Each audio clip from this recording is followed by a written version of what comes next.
Hi, welcome back to my channel. My name is Jolene, and I'm here to talk about mental health issues. Disclaimer, I'm not a mental health professional at this time. That is a goal for down the road. So please take everything I say with a grain of salt. If there's something you don't agree with, then you don't have to take that advice. If there's something that you think that can add value and benefit your life, take that, run with it. I'm just hoping to help somebody out there. So today I want to talk about parenting and the struggles that come along with parenting, especially if you deal with mental health issues. And even if you don't, there's a lot of new anxieties that come with being a parent. I'm going to talk a bit about my story with becoming a parent. I'm going to try and be very open and vulnerable in this video for you. So a few years ago, my husband and I were like, okay, we're ready. We want to have kids. And we were trying to have kids. I have some health issues though that made that challenging. So we've been trying for about 9 months, and I did get pregnant. Well, a few days after I found out I was pregnant, I lost that baby. I wound up having a miscarriage, and it was a really hard time. I've always been afraid of having a miscarriage. That's been one of my biggest fears my whole life. And I was experiencing it. I was really happy though with the way that I handled it. I handled it a lot better than I anticipated. And that I was able to recognize that it sucks, and I was sad, and I was depressed a little bit, but it's an unfortunate part of life, and I was able to move forward pretty well with it. And part of that was because that baby gave me hope.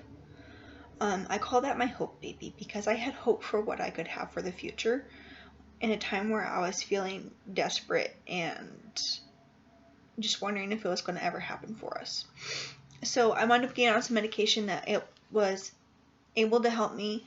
I conceived Macy just a couple months later, and things went great. There was at one point I thought I might be starting another miscarriage, but things were good, things were great. It was a whole new experience, and that caused a lot of anxiety for me. I was very anxious during that pregnancy because it was all new. I didn't know what to expect. I mean, I had done a lot of reading and I talked to a lot of women, but until you're actually pregnant, it's a whole new thing, and there's just so much wrapped up. It was our first child. It's the first grandbaby for my folks.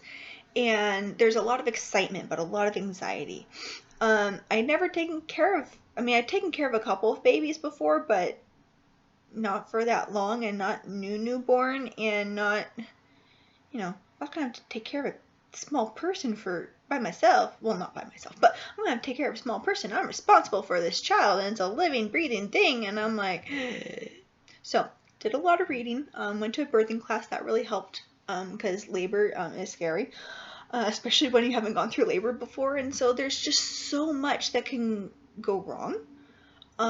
And women like to come up and tell their horror stories about their horrible labor. It's like a badge of honor for having a horrible labor. I don't get it. Shush. And so there's a lot of anxieties. And Macy came, and things were good. And I was doing really well. I was off of my anxiety medication, and I was feeling really happy, really good. 4 months later, I find out I'm pregnant again. And that sent me into a spiral. I was not ready to be pregnant again. I was wanting to wait a few years. There was a lot of negative emotions that surrounded that pregnancy. There were some other issues going on in our home that are not part of my story, so I'm not going to go into detail on those. But it was a really rough year for us. That pregnancy was very challenging mentally. It was also very physically challenging for me. And I wasn't able to wean off my anxiety medications afterwards. And I was so concerned about having resentment towards this child.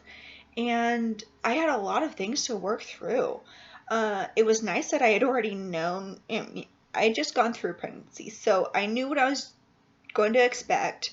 I understood the changes in my body. I understood the hormones. I understood things. So that part was easier.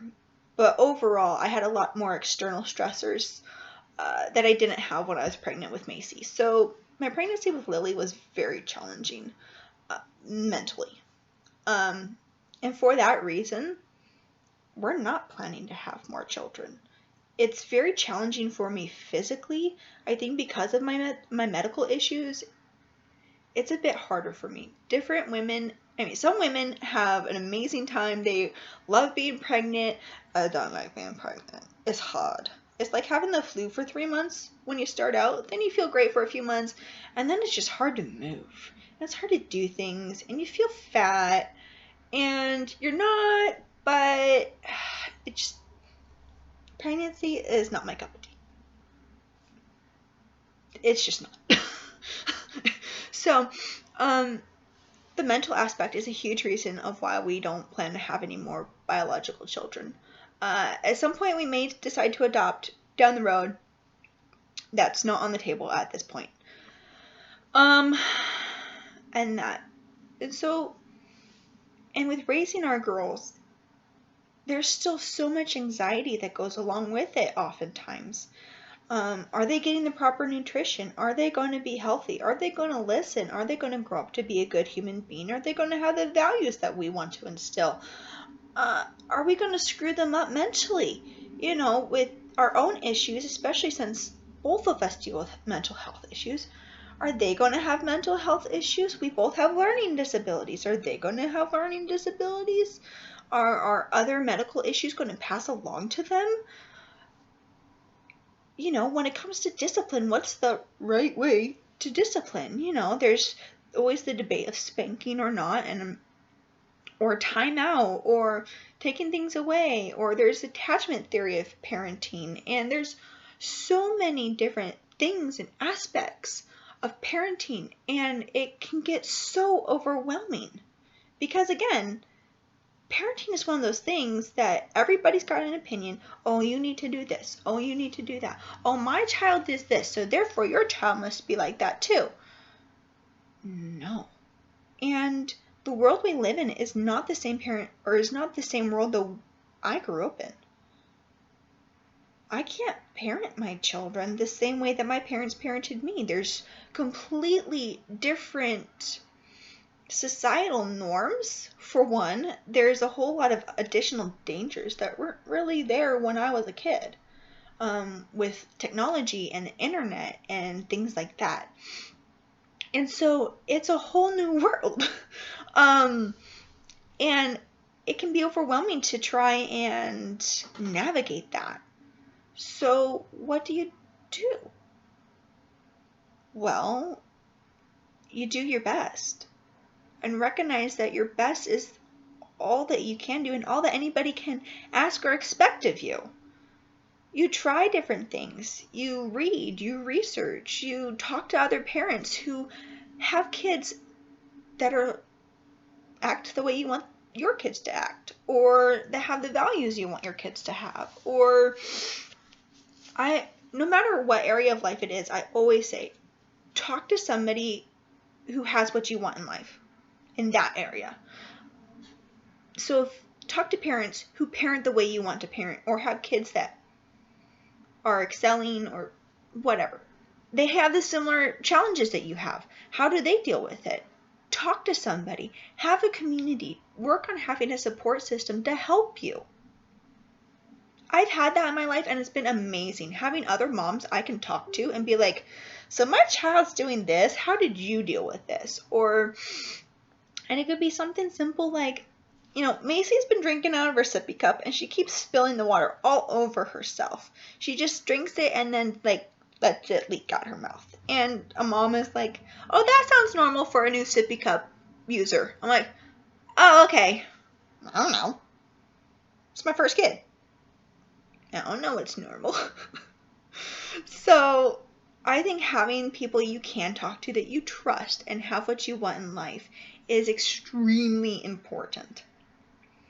Go online, do some research about other parenting methods, find some research, and find the benefits and weaknesses of different parenting methods.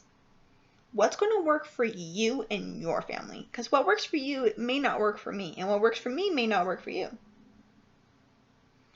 That's a lot of it in life, is figuring out what works best for you and your family. Because you guys are individuals. You're an individual family. You're an individual parent. I don't discipline quite the same way as my husband does. We just don't.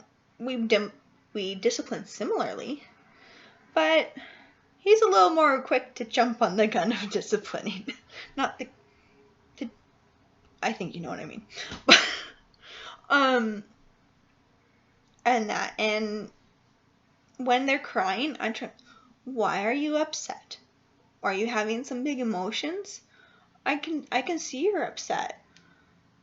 Do you want to snuggle? What do you need? And while she cannot communicate most of that to me at this time, it helps get me ready for when she can and gets me in good habits.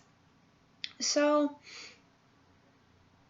as long as you're doing the best you can with what you have, you're doing well. There's a lot of guilt that can go along with being a parent. Give yourself some grace. Remind yourself you're doing the best that you can, and that's what is asked of you. It's okay to ask for help. It's okay to need help.